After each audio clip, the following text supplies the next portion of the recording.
Today I've got the in-laws coming round and I really want to cook them something special. So I'm going to be serving up duck à l'orange made easy. Chicken with biscuits.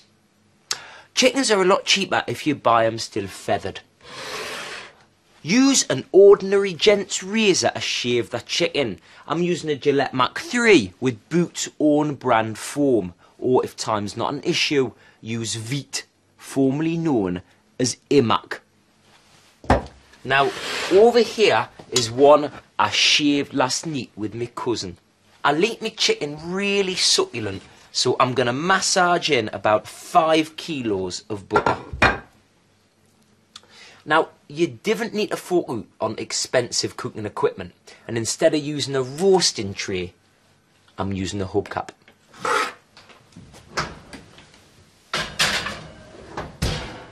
Now, it's hard to say exactly what temperature you need to cook the chicken, because my oven markings have all rubbed off. But I recommend pointing the knob to the bottom of the washing machine window.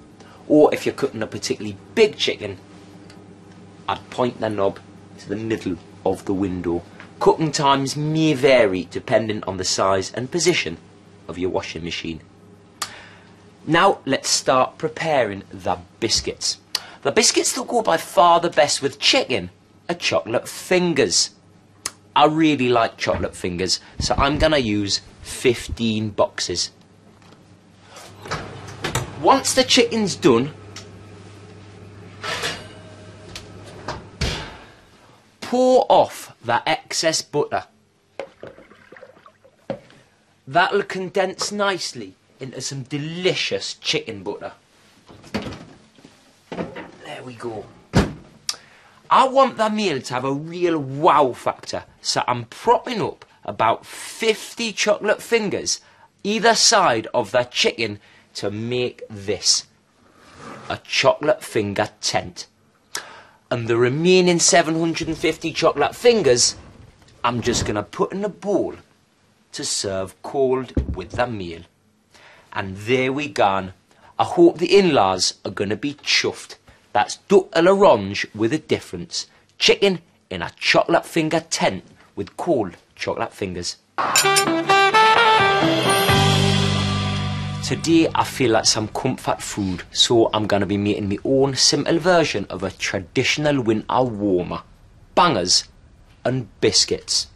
These days you can get hold of so many cracking varieties and flavours of sausage, and today I'm using an own brand value sausage. Now, boil your sausages, and to save water I've filled the pan up from the bath. Make sure your sausages boil for at least 2 hours to soften up any bits of cartilage and bone that you do tend to get in value sausages. Now, let's start preparing them biscuits. Normally I'm easy gone with your choice of biscuit, but because of the delicate balance of flavours and textures in this dish, it's vital you use pink wafers. To recreate the mashed texture, put your pink wafers into a pillowcase and smash them to smithereens with a tin of beans.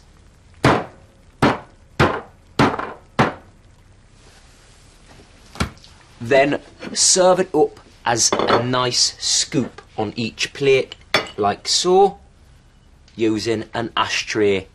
Looks cracking. Now, when it's time, fish out your sausages, but don't throw away the water.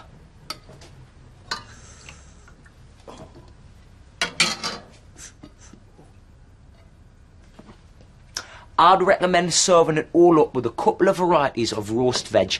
I'm thinking leek, broccoli, red pepper, courgette, or do what I'm gonna do, use crisps. I've gone for Space Raiders and as a little treat, knickknacks.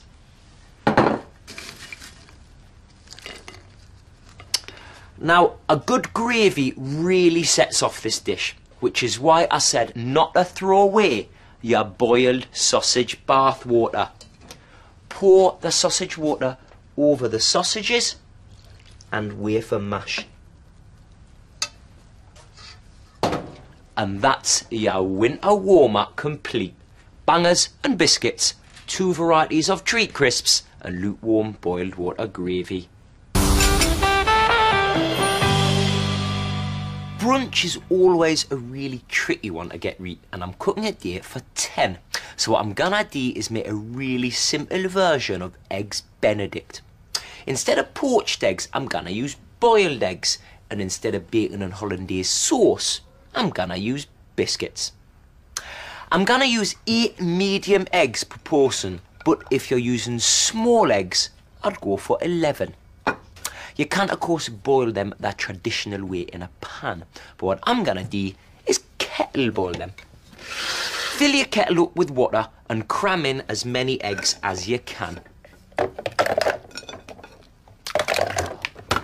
Boil your kettle as normal. This is the moment you find out if your letty's on or not. I'm in luck. With kettle boiling, once it's boiled, you need to keep your finger on the kettle button for 12 more minutes.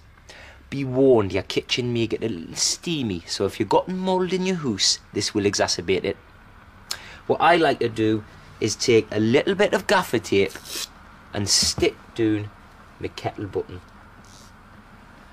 When your 80 eggs are done, or 110 if you're using small ones, it's time to think about your biscuits, which I know can be a little intimidating. Don't worry, I'm going to keep it simple. Use whatever type of biscuit you think goes best with eggs. I've gone for jammy Dodgers for no other reason than they're expired. I know I've got a hungry lot coming round, so I'm going to use 4 biscuits per egg, which works out at 32 jammy Dodgers per portion, or if you've gone with small eggs, 44 Dodgers. You know how much importance I place on presentation. You've got tons of options here. I'm going to keep it simple again and just put all the eggs and biscuits in a bowl. And there you have it. 1 portion of Eggs Benedict made simple, boiled eggs and past their best biscuits. Enjoy.